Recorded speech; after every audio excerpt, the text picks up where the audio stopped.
Nah, Indonesia itu salah satu negara yang di antara 30 negara lainnya yang kemudian memutuskan secara politik untuk tetap menyelenggarakan pelaksanaan demokrasi prosedural melalui pilkada di tahun 2020. Nah, gini, memang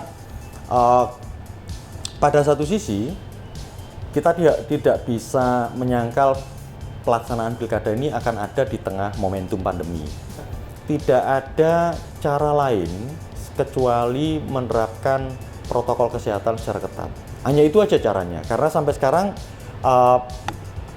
dari perkembangan informasi kan belum ada satupun ahli misalnya yang memang menyatakan pandemi ini akan berakhirnya kapan.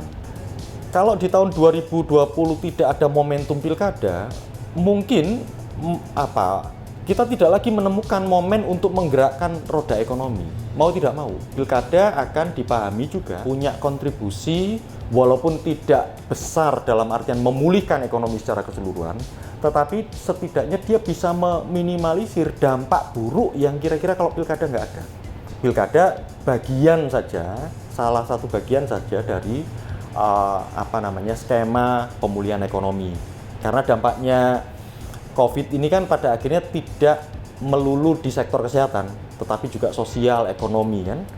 Kalau mati karena pandemi kita bisa atasi tuh. Sepanjang saya menerapkan protokol kesehatan secara ketat, saya bisa meminimalisir resiko itu. Tapi kalau saya tidak bisa bergerak secara ekonomi, kan itu juga bukan hanya dosa saya, tapi juga dosa saya itu akan menimpa ke anak-anak, ke keluarga. Nanti akan ada kebutuhan permintaan dari kubu pasangan calon, misalnya terkait dengan perlengkapan kampanye, percetakan, penerbitan, itu kan juga akan gerak. Jadi sebenarnya memang posisinya awal harus dilihat bahwa belanja negara, belanja pemerintah melalui pilkada itu jadi stimulannya. Dia akan memberikan multiplier effect tidak hanya dari sisi orang yang bekerja di penyelenggara pemilu, tetapi juga berdampak terhadap tarikan-tarikan permintaan yang disumbangkan oleh pasangan calon. Karena mereka pasti akan butuh kaos, baliho, itu kan juga tetap akan jalan. Karena selama ini kan kita harus akui sektor ekonomi terutama yang informal terkena pertama kali.